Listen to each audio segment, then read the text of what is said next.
السلام عليكم ورحمة الله تعالى وبركاته. اليوم قمة الدوري الرواندي الخميس، الهلال والجيش الرواندي، مباراة مهمة جدا وحاسمة بالنسبة لصدارة الدوري الرواندي للهلال.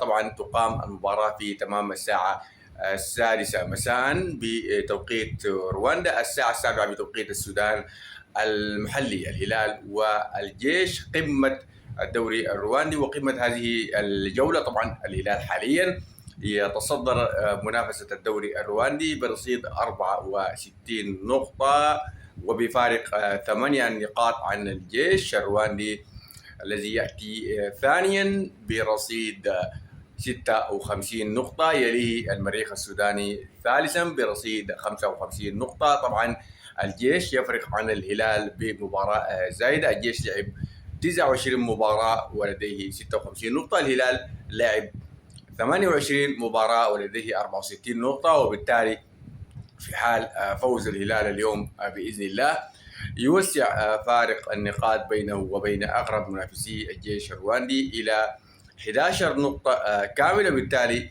يعني اليوم من المهم جدا أن يحقق الهلال الفوز على الجيش. طبعا المباراة الجولة الأولى أو في الدورة الأولى انتهت بفوز الهلال بهدفين نظيفين على الجيش، وبالتالي الهلال يعني هو الأقرب لتحقيق الانتصار، خاصة إنه الفريق يعني متميز جدا وكعبه عالي على كل أندية الدوري الرواندي. الهلال استعد جيدا لهذه المباراة، وطبعا أجرى مباراة ودية مع أحد أندية الدرجة الأولى في رواندا وتعادل فيها بهدفين لكل فريق.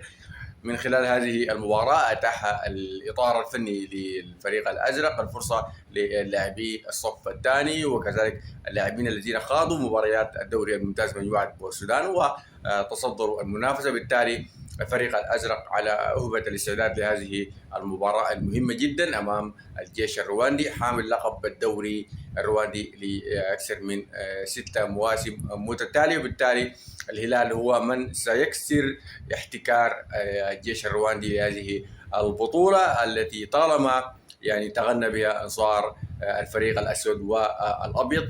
هذا هو طبعا شعار نادي الجيش، مقابلا طبعا الهلال يرتدي الشعار الأزرق والأبيض. بالتوفيق لهلال الملايين في هذه المهمة الصعبة أمام الجيش، خاصة أنها هي تبدو الفرصة الأخيرة للجيش يعني تقليص فارق النقاط بينه وبين الهلال. طبعا في حال فوز الهلال يكون يعني بنسبة كبيرة وضع قدما على منصة تتويج الدوري الرواندي، البطولة التي طبعا أعلن الاتحاد الرواندي أن الفريق الفائز سوف يمنح جوائز ضخمة. طبعا في انتظار الإعلان عن هذه الجوائز وسوف نوافيكم بها لاحقا. دمتم في امان الله، السلام عليكم ورحمه الله. لا تنسوا الاشتراك في القناه ودعمونا باللايك للقناه، ودمتم في امان الله، السلام عليكم ورحمه الله وبركاته.